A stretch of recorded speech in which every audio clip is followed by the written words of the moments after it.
amis, bonsoir.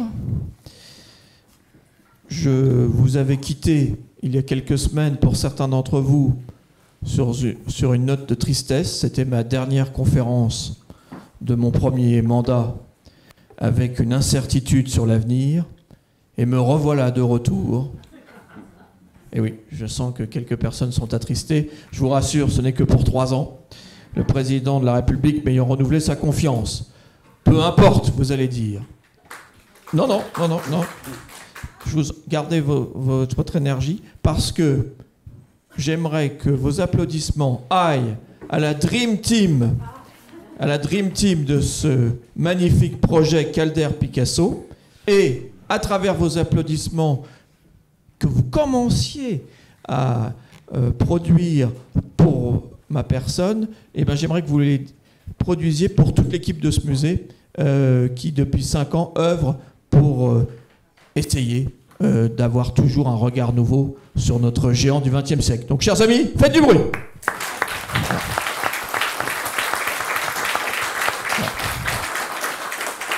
Plus précisément, Sandy, sorry for my poor English, qui devons-nous féliciter? Tout d'abord, 2 dames, les queens de Calder Picasso, les curators, mesdames Philippot et Garnier, levez-vous. Oui, voilà. Voilà. C'est pour vous faire croire qu'il y a un équilibre homme-femme. Voilà. Et donc 2 hommes, voilà, les 2 kings de Calder Picasso. Alors ne croyez pas que nos 2 dames se sont effacées. Nous avons tiré au sort et finalement, nos 2 amis ont préféré parler que nos 2 femmes. C'est totalement faux, mais c'est la réalité.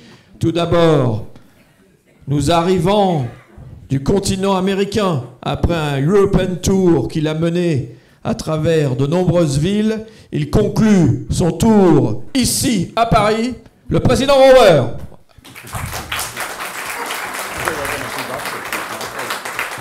Et à côté, une amitié les lie depuis combien de temps? Une vingtaine d'années, vous vous connaissez?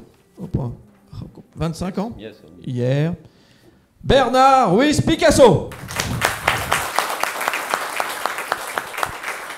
Et je salue à travers eux toute la merveilleuse équipe de la Calder Foundation, l'épouse de Sandy, et à travers Bernard, toute la merveilleuse équipe de la FABA qui nous a soutenus, et son épouse Almine, au premier rang, au centre. Merveilleuse. Voilà.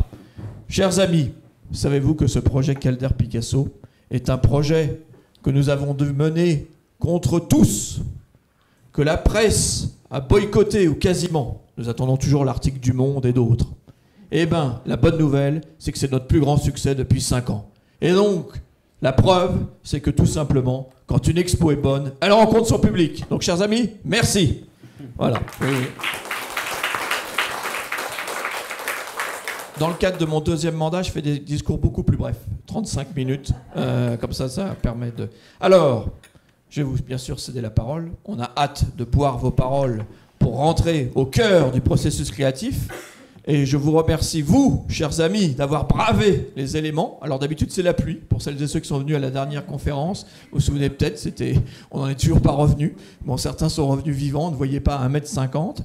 Voilà, là, oh, c'est le soleil. Bon, comme quoi. Mais, bonne nouvelle, faites du bruit pour Alix, ici derrière notre star de monde des lectures, conférences et autres. Oui, allez-y, un petit peu de bruit. Oui.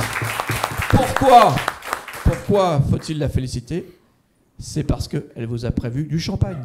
Et oui, mesdames, messieurs, nous avions pensé servir le champagne dans le jardin. Erreur lamentable par 40 à l'ombre. Voilà, nous avons Ah voilà, et voilà notre amie, chère madame, bravo. Voilà, et l'enfant roi, voilà, qui va nous vendre ses stones, hein, quelques stones. Est-ce que tu as apporté du mica et du granit à vendre au matin? Voilà, qui va arriver.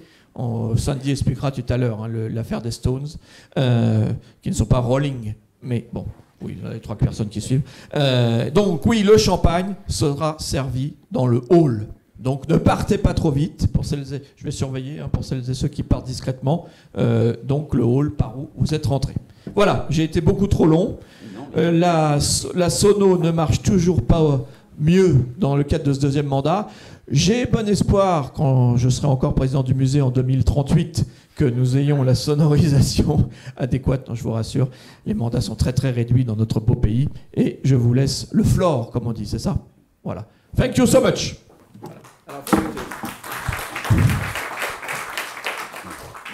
Mesdames, Messieurs, That's good. Mesdames, Messieurs, bonsoir. Je pense que l'on peut féliciter aussi Laurent Lebon pour toutes les merveilleuses choses qu'il nous donne à voir et qu'il initie dans ce musée avec toute l'équipe et les gens qui travaillent autour de lui dans ce musée. C'est toujours très passionnant de pouvoir collaborer avec ces équipes pleines d'enthousiasme et de dynamisme. J'ai déjà collaboré précédemment dans l'exposition Olga Picasso et ce fut à nouveau un plaisir de pouvoir s'occuper de cette exposition et de participer à ses créations dans un dialogue permanent. Donc je souhaite remercier le président Lebon et toutes les personnes travaillant dans cette belle institution.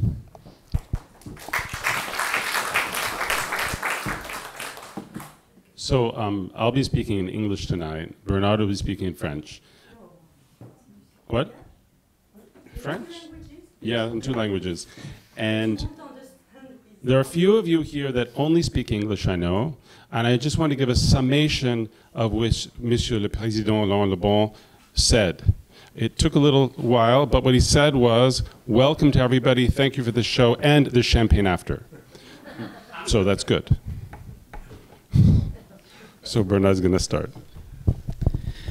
Oui, en effet, je vais essayer de rebondir sur certains des commentaires de Sandy, avec qui nous entretenons une amitié beaucoup plus forte depuis quelques années, mais qui avait commencé au départ avec un certain dédain parce que c'était comme ça, parce que je restais campé dans mon intérêt à une partie de l'art moderne et malgré les demandes répétitives et consécutives de Sandy Rower, je ne souhaitais pas trop être proche de cette personne qui depuis est devenue un ami très proche. Ce qui nous a réunis au départ, c'est une idée qu'a eue mon épouse, Almine, qui, au travers de plusieurs galeries, crée de nombreux projets. Et elle avait été frappée par un tableau de Picasso des années 60, assez linéaire, avec des couleurs et quelques points, un genre d'autoportrait de Picasso. Et elle a eu cette très bonne idée d'envoyer la photo de ce tableau à Sandy, qui, dans les quelques heures qui ont suivi, a envoyé un petit mobile qui était fascinant de relations, en notant non seulement les similitudes, mais les différences de ces deux grands artistes du XXe siècle. Ce rapprochement et ce dialogue qui a commencé par de grandes différences, comme vous pouvez le noter, mais aussi de grandes similitudes, a donné lieu à une exposition à New York dans la galerie de mon épouse, et s'en est suivi la volonté de créer et de réaliser une exposition dans un format beaucoup plus important. Notre fondation a une collection importante de Picasso, mais il va sans dire que pour pouvoir créer une exposition plus importante, il était nécessaire, sinon indispensable, de se rapprocher du musée Picasso de Paris pour savoir si cette institution souhaiterait collaborer par des prêts à la réalisation de ce projet. Et le président Lebon a très rapidement répondu à nos demandes en disant « Mais pourquoi ne ferions-nous pas cette exposition ici même dans ce musée ?» Ce à quoi nous avons... on a sauté de joie, on a trouvé que c'était vraiment extraordinaire que de pouvoir accueillir Calder dans la maison de Picasso. Et d'ailleurs, nous cette exposition aura une seconde venue au musée Picasso Malaga à partir du mois de septembre de cette année. Mais cette fonction d'accueil et de dialogue de grands maîtres du XXe siècle semblait devenir une réalité et pouvoir se créer au sein d'une institution importante et avec des prêts extrêmement importants du musée Picasso de Paris et d'autres grands prêteurs qui ont prêté des œuvres de Calder à cette exposition. Donc le début et la genèse de cette exposition vient d'être décrite de façon la plus synthétique possible, mais je laisse maintenant la parole à Sandy pour qu'il nous donne un peu plus d'informations sur le contenu et sur le concept de l'exposition. I was saying that you could explain a little bit more about the concept, as now I've been explaining the genesis, the origin, yeah. The origin. I think it's very important to understand about the challenge of this kind of exhibition upstairs, because the origin of the exhibition with Almin's Gallery in New York was a very personal project. And it actually had a kind of sentimental origin, meaning that it was these two guys, each grandsons of these great artists, and a sensation we each had for living with our grandfather's work for 50 years. Each of us, our lives, we've been living with the work, and what would it be like to engage and bring these works together in really purely an emotional way, not so much a museumological way. So the first program in New York was incredibly different than the program here. And when Laurent Lebon suggested this idea of bringing it to Musée Picasso, we took a totally different attitude about the program, because this is a public program, and the New York was really a private program, a very different thing. Much easier to do the New York show, in fact, because it was about sensibility. And here, through about a 2-year dialogue, we came to this realization that it's much less interesting to present an exhibition about who saw what, who did what, the kind of more traditional presentation that you have in a museum, but more about how Picasso and Calder approached art making in many similar ways. So it wasn't so much about what they learned from each other. It was much more about how they both followed a lifelong path, both obsessed with actually one intense subject, but also how they, so the two main points that came out in our research and our dialogue was that they're both observing the void, which is this absent place, or this place, this opportunity, this expansive place, somewhere that's hard to access, somewhere it's hard to get to. And in Picasso you have him projecting himself out, his fear of mortality is present in every painting, and he's projecting himself out, his presence, his personal presence is visible in this space, this kind of arena of the void.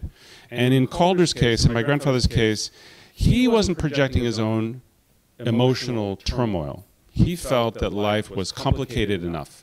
And what he was presenting was an invitation to join him in understanding something beyond what is known, something in the void, in the great expansive void.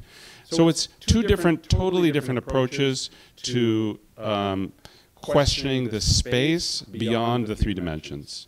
That was the first real revelation for us, I think. The second real revelation, which was really very, very important, which is a tremendous thing they commune about, which is they're both self-assassins. They destroy, they cut off prior work and toss it away. They're finished with it, and they move on to the next body of work, and they finish with that, and they move on to the next body of work. In my grandfather, he made these wire sculptures in the 1920s. He did it for only 4 years, and he was finished with it. He finished with the figure, he finished with wire. Of course, he used wire as a medium in mobiles and in sculpture. But the idea that an artist, a great artist, any of our great artists, can just finish with a subject and toss it away, it was extraordinary to me. I thought that was really incredible. And we both had this observation about each other's grandfathers, that this was a tremendous community. Oui, exactement, c'est tout à fait extraordinaire. Alors on peut faire une petite blague en disant que Calder est toujours resté marié à la même femme, mais qu'il arrivait quand même à changer d'époque, alors qu'on sait très bien pour Picasso qu'il changeait d'époque en changeant de femme. Mais on en revient toujours au même point. J'aimerais peut-être souligner aussi une chose extrêmement importante dans la formation de ces deux artistes. Le grand-père et le père de Calder étaient tous deux des artistes, des sculpteurs assez réputés. Il y a des sculptures à New York, je crois, du grand-père de Calder. Et Picasso aussi, son père, était un peintre, professeur à l'université. Et l'enseignement, les racines de ces jeunes artistes étaient prises dans le monde de la poésie. Il faut, à mon avis, rappeler que tous deux viennent de ce monde poétique où Mallarmé et d'autres auteurs sont fondamentaux.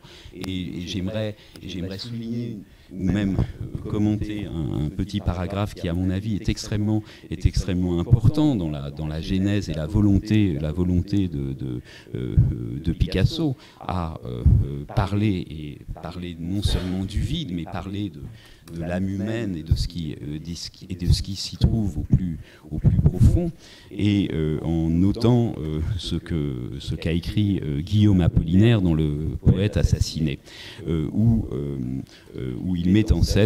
Guillaume Apollinaire met en scène l'oiseau du Bénin qui serait Picasso.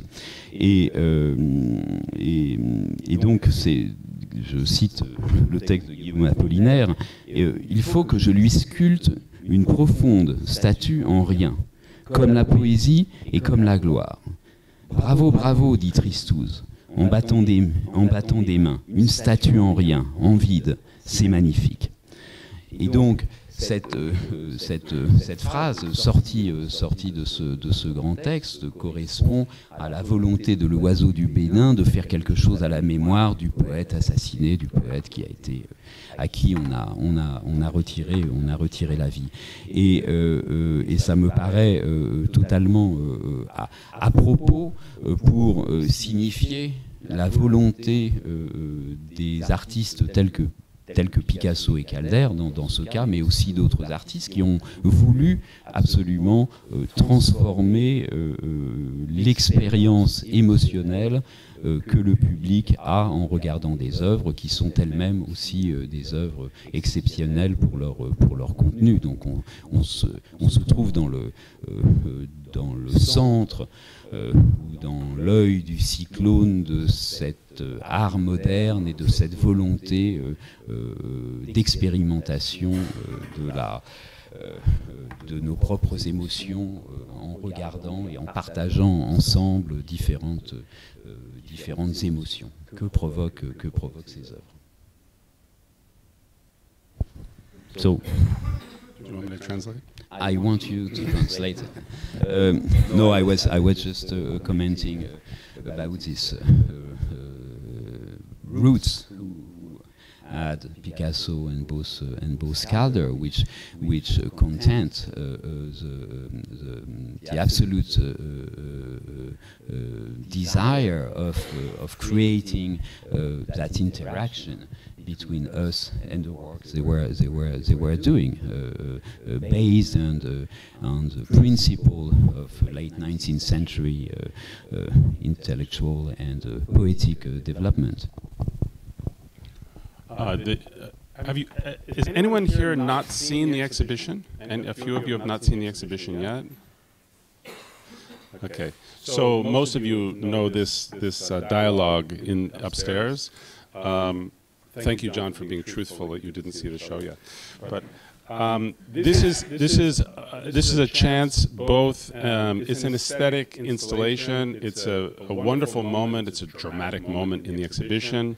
But also we had this chance to have a bit of amusement with ourselves, because so the Calder is called Red Lily Pads, like Ninufal. So lily pads floating on the water, but of course they're floating on the air. And below are the Picasso, which are the bathers. So they're going to be swimming in the water, but the mobile is swimming on top of the water. So we had a chance to have a certain kind of amusement, sort of an inside joke, which we share it all with you now. But there's also this just immediate sensibility in the dialogue between the two artists at this moment. I was very happy that this dialogue between the sculptures happened. It happened sort of almost accidentally. Originally, the bathers were in a different room, and so forth. That was a great moment, I think. Yes, absolutely. It's a great moment of the exhibition, and with the support of the Musée Picasso curators, we have been to challenge a little bit our vision and perspective about what we've been thinking on, for myself on my side, on Picasso, and also discovering many things on Calder. And I think also Sandy did learn as much as I did, because what also we've been, ce que l'on était aussi, ce que l'on a découvert, c'est que faisant partie d'une famille et s'intéressant, comme Sandy l'a dit, pendant 40 ou 50 ans à ce qui se passait dans l'œuvre de ces deux grands créateurs, mais pour ce qui me concerne, un peu obsédé par Picasso. Je suis désolé, mais c'est comme ça que ça s'est passé. Et je crois que Sandy était un peu obsédé par Calder. Il est peut-être toujours. Mais en fait, on s'est rendu compte en dialoguant, nous, deux petits-enfants d'artistes, que nous apprenions, en faisant connaissance avec l'œuvre d'un autre artiste, nous faisions connaissance et nous arrivions à faire l'introspection plus importante de l'œuvre dont on s'occupe. Et donc pour moi, ce que j'ai appris et ce que je continue d'apprendre en observant l'œuvre de Calder nourrit et alimente en profondeur la meilleure connaissance ou mon regard sur l'œuvre de Picasso. Et je crois que c'est là où ce dialogue que le public perçoit comme une chose assez agréable et assez évidente renforce ma croyance à chercher les points de similitude entre ces deux artistes, et aussi leurs points de différence qui nous permet d'engager ce dialogue. J'aimerais que Sandy nous parle à présent de ce moment important dans les carrières de Picasso et de Calder, puisqu'ils ne se rencontrent pas souvent, mais lorsqu'ils se rencontrent, ils font des choses ensemble qui ont une valeur extrêmement importante au niveau artistique et au niveau de leur engagement, notamment lors du pavillon espagnol à la foire de Paris en 1937. Donc peut-être Sandy, maybe Sandy, you should talk about that so famous pavilion where Miro, Calder, Picasso, Gonzalez were all together, but this interaction with Fontaine and Guernica is so crucial. It's obviously most of you know this moment in Paris in 1937. It's such an extraordinary circumstance, politically, socially, and so on. But The Spanish designers of the pavilion were very frustrated. They had this idea that they wanted to have a fountain of mercury because mercury was representing this political resistance to Franco's fascism. It was literally from the town of Almaden, which was this bastion of resistance. And so they wanted this mercury fountain, but they couldn't figure out how to make the mercury do something. Here they are together talking in front of the fountain. And so finally they asked Calder, who happened to be in Paris. My grandparents decided to go back to Paris for 1 year. They had left Paris in 1933, and here they are back in 1937. They took a sojourn back to the States for 5 years.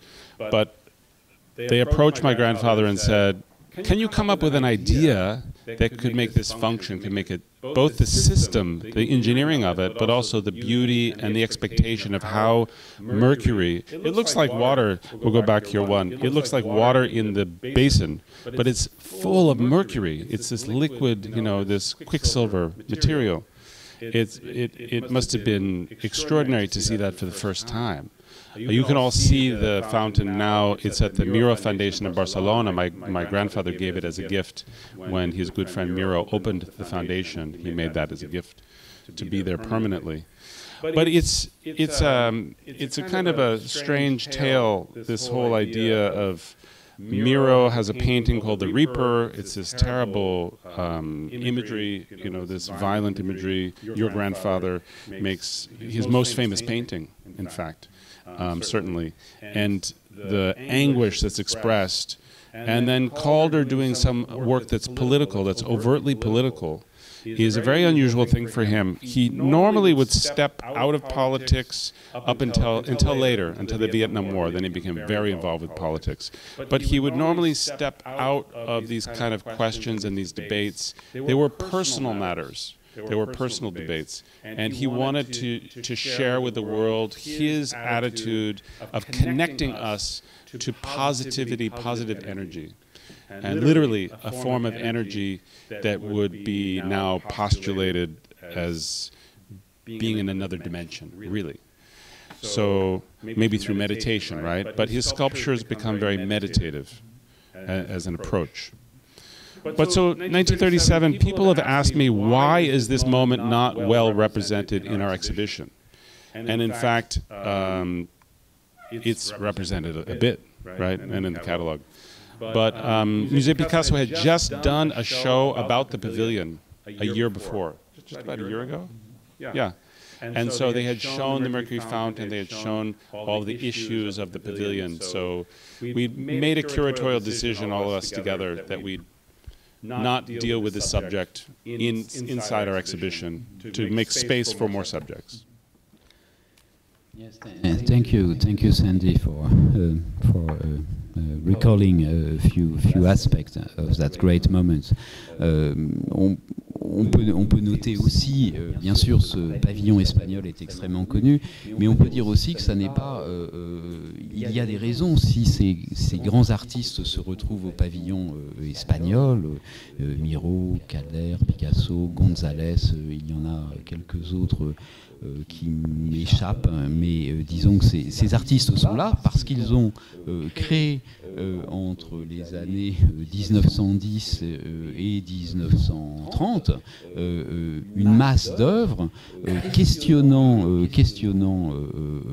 l'art et ses raisons d'être, et la façon et la profondeur dont ces artistes ont continué à évoluer après le pavillon espagnol. Ils auraient pu très bien s'arrêter là, mais leurs intentions, leurs vocations étaient tout autres.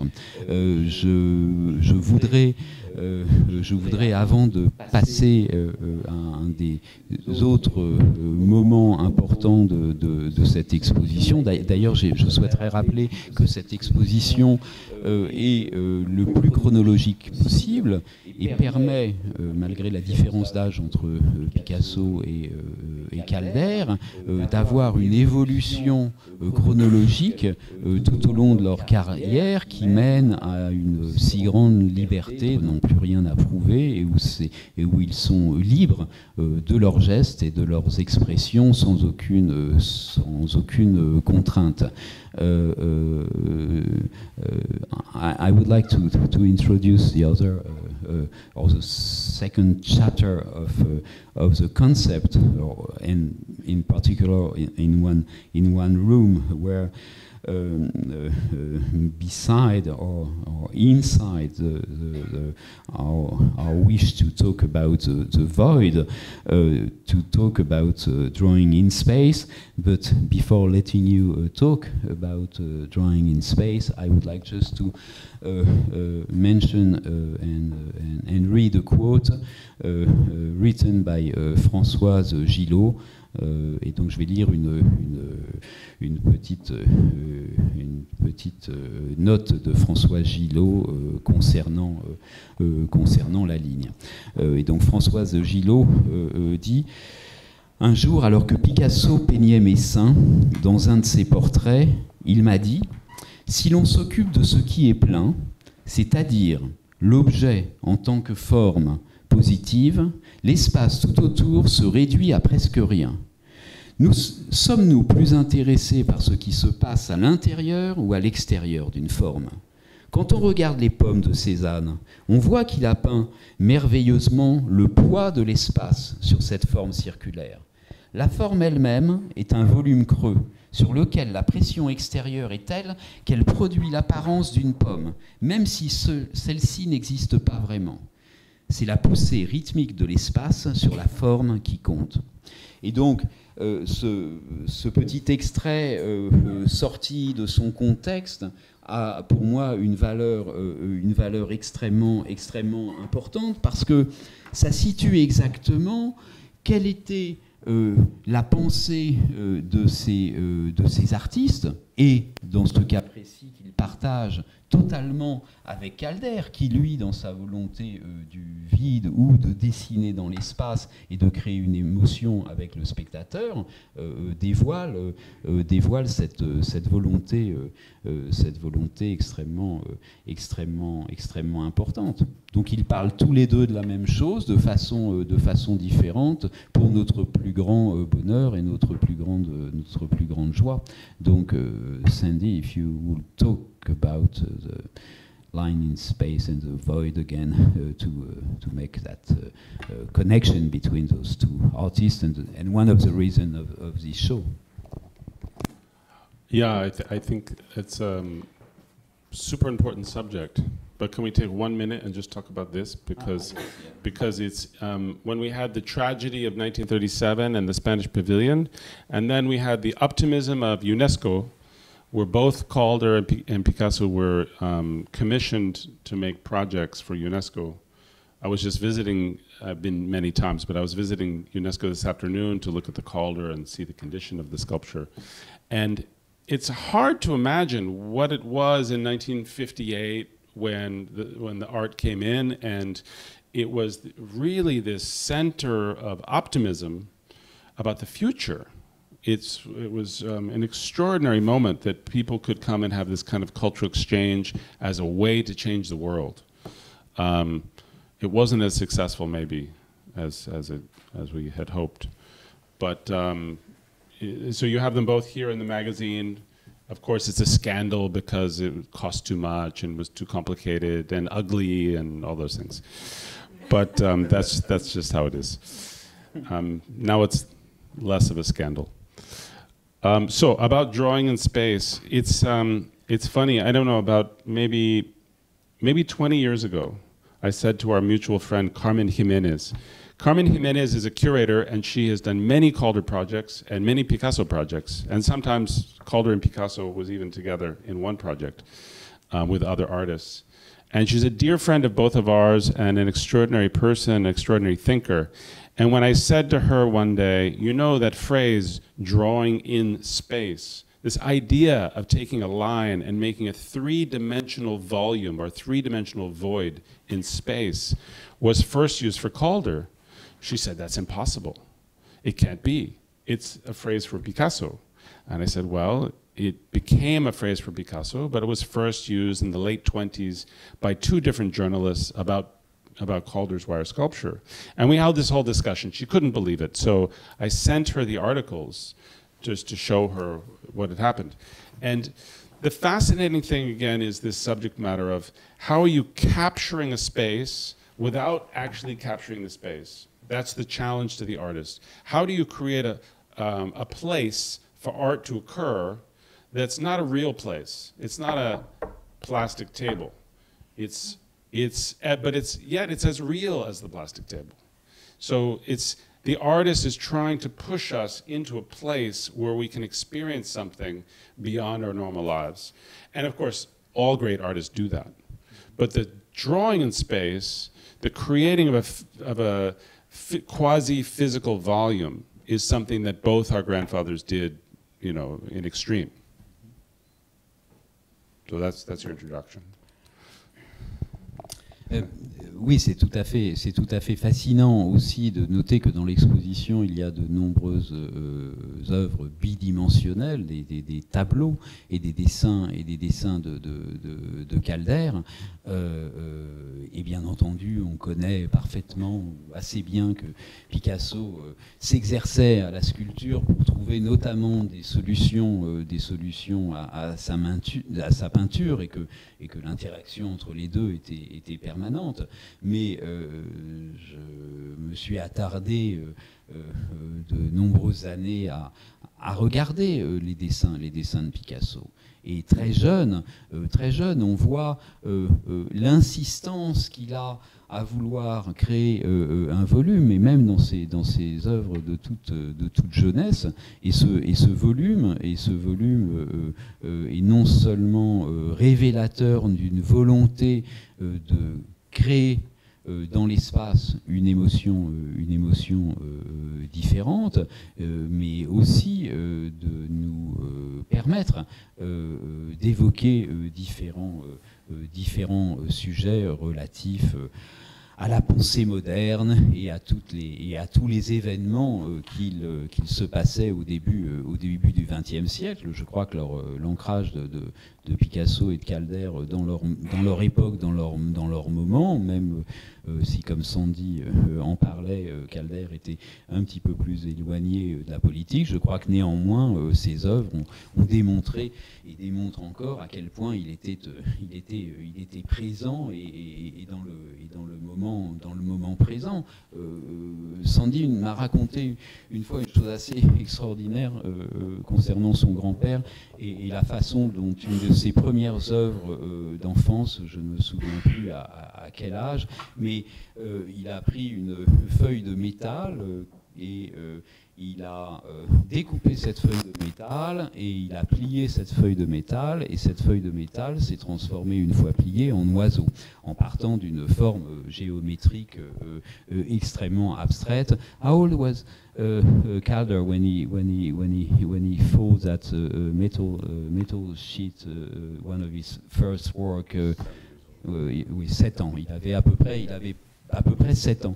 Et donc il avait cette capacité de visualiser sur une forme plane un volume qui serait la réalisation de ce pliage après découpage de cette forme.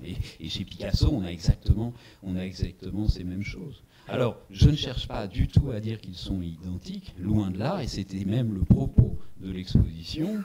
C'est le propos de l'exposition, c'est de montrer ces différences, mais aussi de montrer à quel point ces différences ont nourri notre inconscient et notre volonté à croire au monde dans lequel nous vivons et le monde dans lequel nous évoluons.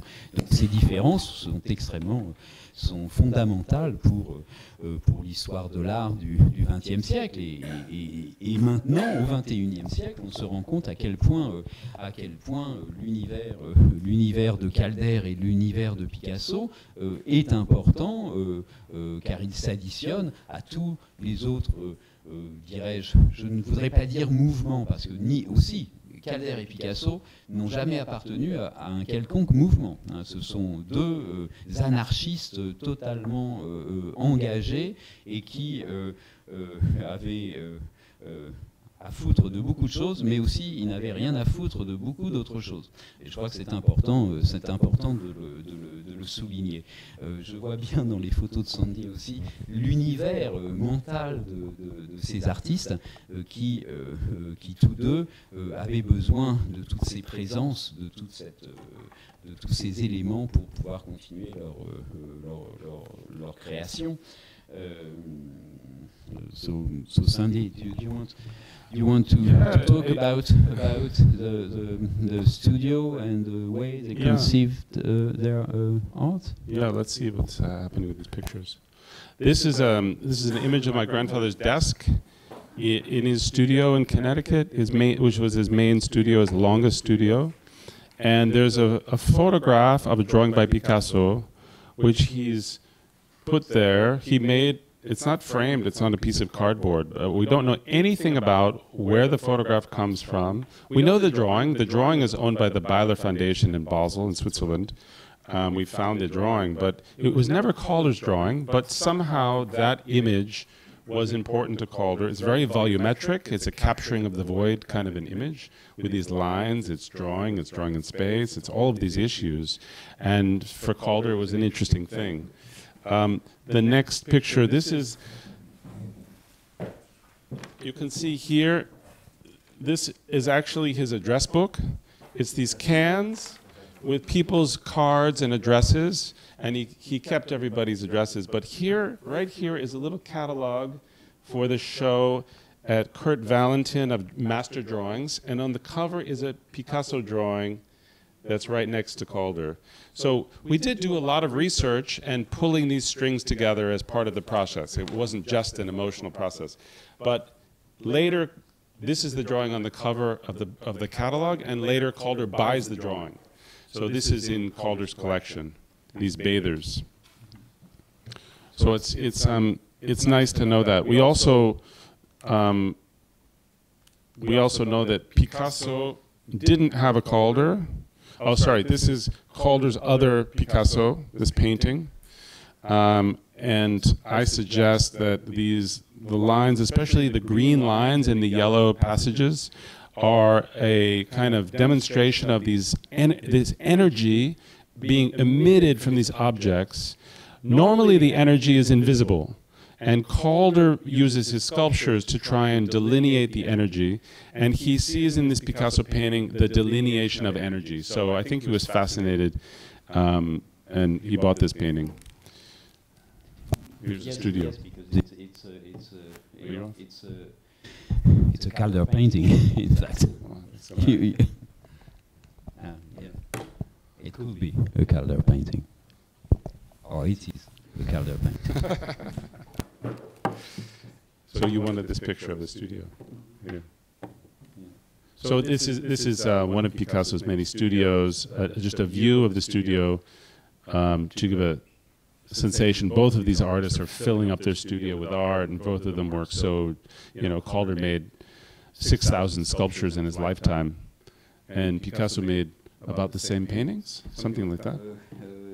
Some number? Yeah, 4,000. Yeah, a lot. Yeah. Far too many for our human being understanding. Yeah. Now here you have Picasso in the studio. What's that up in the air? Can anyone tell me what that is? It's a mobile, but who made that mobile? It's not made by Calder, and it's not made by Picasso. And for years we've been trying to figure out what exactly that is, but our collaborators have told us. At least they think they know, right? Yeah, I think it's a great information. It's the husband of Sylvette. It's right. Who was the boyfriend of Sylvette. Yeah, and Picasso was helping and protecting a lot Sylvette and that young couple of the 60s. So in the bottom are all of these portraits of Sylvette. This is a definitive moment for Picasso where he's working with Sylvette very intensively, and the boyfriend is there. He's checking every day, just to be sure, and he brings this gift. That's what we think. We think it's his work. So it's kind of fascinating. Here's another little. This is in Kahnweiler's study. Do you want to talk about that? No, you can. Okay. It's just when we see, a historical image of the two artists together, and then we keep seeing them, and of course Peggy Guggenheim in her Palazzo in Venezia is famously showing her Calder next to her Picasso, and in Kahnweiler's study he has this sweet little Calder with a sweet little Picasso. So for years we've been collecting those kind of intimate things and also these kinds of things. Both of them were commissioned in Chicago to do major sculpture. Like that. Oh, I think that's the last picture. These are two portraits by Arnold Newman, which at the beginning, those of you who noticed, there were two portraits which were by Man Ray. And so going through life, they end up with these two portraits by Arnold Newman. I think they're fantastic. The Paris team came up with the idea of this dialogue of these two pictures as kind of the sentiment of the exhibition for the poster and so on. And I think it really gives an immediate understanding of some aspect of the show. So we have questions? Yeah, I think we can. On va pouvoir vous demander si vous avez quelques questions. Je crois aussi qu'on peut ajouter que ces deux immenses artistes ont passé leur vie à travailler, à créer et se sont inspirés les uns des autres. On voit certains rapprochements dans l'exposition qui montrent l'air du temps, qui montrent l'inspiration commune, mais jamais copiés, toujours indépendants. Et je crois qu'il nous montre un chemin extrêmement optimiste dans la dureté, dans la difficulté d'un acte créatif qui est là bien présent pour accompagner les mouvements de notre propre évolution. Et donc ces artistes nous font évoluer. Donc nous vous remercions de votre présence et nous attendons des questions s'il y en a dans la salle. Merci.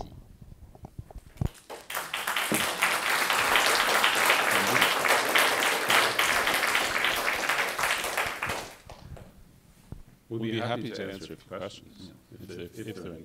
Did you know very well your grandfather? My grandfather died when I was 13, and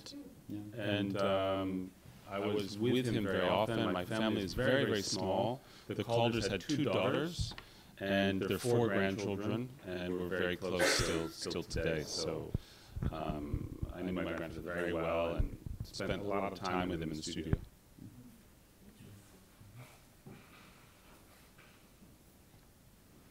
No one wants a question? Don't be shy. I'm sure someone has a great question for Bernard. I have a lot of great questions for him. But no. Do you know if the pavilion in 37 was a big success? If there was a lot of articles, or what was the reaction politically, or? In the U.S. Oh, in the U.S. there was no real understanding about the pavilion in the U.S. But in France it was totally scandalous because it wasn't representing Spain, as you well know. But there is an article in the catalog, in your catalog in New York, that can be read by everyone. It's in, yeah, Jordana Mendelsohn wrote a whole text about that. Yeah. I have a silly question. Were there any toxic consequences from this mercury fountain? I've seen it in Barcelona, and it's encased now in a sort of a bell jar, glass covering. So Yeah. yeah. So the question is about the mercury, the actual mercury in the fountain by my grandfather. Did anyone get harmed by the mercury because it's incredibly toxic. And I think at the time they weren't realized, they put a fence around it. You weren't supposed to put your hand in the mercury, but it's the vapor, it's breathing the vapor which is really the toxic part. But they encourage people to flip coins because the coins, a silver coin would float on top of the mercury. So that was extraordinary, and they would skim out the coins and use that to fund the resistance also. So it was actually a fundraising vehicle. But now in the Miro Foundation in Barcelona, it's behind glass. It's in a glass box which is ventilated to the outside, so it's very safe. Madame, vous aviez une question? Oui, en fait, je me demandais, parce que vous disiez qu'ils se rencontraient de temps en temps, et je me demandais si, est-ce qu'on sait s'ils parlaient de l'art, ou est-ce qu'ils parlaient de la politique, ou de leur vie, est-ce qu'on sait un petit peu s'ils parlaient de leur art respectif? Est-ce qu'on a des informations là-dessus? Do you have information about what Picasso and Calder will talk about? Because we have proof that they meet like five times approximately. Quatre fois. Merci, Claire Garnier. Nous aimons la I think we précision. found one more. I think we found one more. No? But of course, we don't know what was spoken between Calder and Picasso. You can see them at the Spanish Pavilion in Paris in '37. They're talking. They're discussing something. We don't know. Well, we do know that. We do know Picasso came to Calder's very first exhibition of abstract sculpture in 1931 at Galerie Percier in Paris. And Picasso came in the afternoon before the vernissage. No one saw him at the vernissage. He came a few hours before. And my grandfather said something like Picasso was poking around or something like that, poking around. And then he came 1 year later to the next group of abstract sculpture. So we know he visited both of those exhibitions. Et je pense que c'est important aussi de souligner que Picasso et Calder avaient les mêmes amis, que ce soit Miro, que ce soit Christian Zervos, que ce soit d'autres artistes. Et à l'époque, et dans l'art n'était évidemment pas du tout accepté de la même façon qu'il l'est actuellement. Donc les gens vivaient en tribu et on peut estimer que lorsque l'on voit Calder, Miro, Picasso, González au pavillon espagnol, c'est un peu la même tribu. Même s'ils ne veulent pas trop discuter ensemble, peu importe. Ça fait partie d'une tribu, comme d'autres tribus aussi ont permis à l'art moderne d'exister et de se créer. Donc très souvent, les artistes entre eux, ils ne discutent pas trop, ils peuvent rigoler ensemble, mais surtout ce qu'ils font, c'est utiliser ou prendre des éléments pour les introduire à l'intérieur de leur propre art. C'est ce que l'on voit très souvent dans l'art contemporain, avec tout le domaine de l'appropriation, mais les artistes le font. D'autres questions avant? One more question? Il reste 1 minute. For either of us? Both of us. You mentioned earlier that both of them sculpted space, or it's a drawing in space, I think you said. What did you personally witness of their way of working, both of them, that you could maybe share, that could enlighten us a little more of that aspect of their work? When you saw them working in the studio. Well, I didn't saw my grandfather in his studio. I saw him only drawing or making etching in the living room. He always kept the key of the studio in his pocket, and so he would go and retire in his studio mostly at night or in the afternoon to go back on the boxing ring.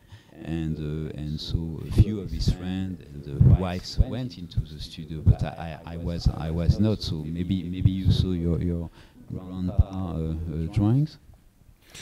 Well, my grandfather's process was, like when I came along, which was late in his life, his process was very intuitive. So people have a misunderstanding about Calder making, designing things or engineering things or any of those kinds of ideas. And in fact, he would take a sheet of aluminum. He wouldn't make drawings and then execute the drawing. He would take a sheet of aluminum and cut shapes out directly and make organized groups of shapes that might have similarities or dissimilarities, and then start to lay them out on a flat tabletop and push them farther away or closer together to find the exact right dynamic between the two shapes, which created the negative space in between the shapes. And it was that kind of harmonic that was what he was after. And then he would stitch them together with wire.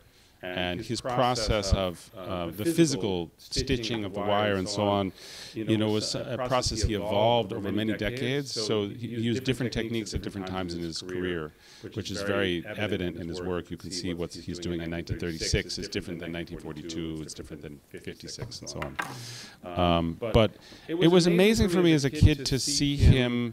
There was no music in the studio. There was no radio. There was no assistant. It was just him. By himself, no distraction of any kind. If a curator came to visit him, he'd invite them in, talk with them for 3 or 4 minutes, and then invite them out. And he'd go back to work.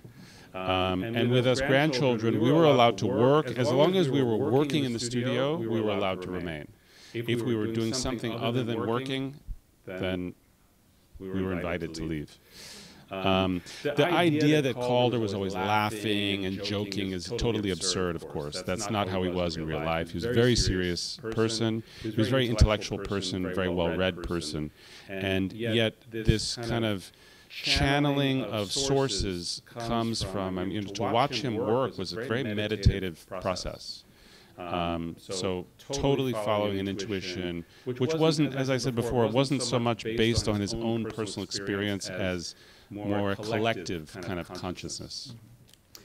There are few movies in the exhibition, and also on Picasso you have the famous Henri-Georges Clouzot movie, Le Mystère Picasso, which is very, it gives you a lot of information by those motion pictures and the way they are creating their art.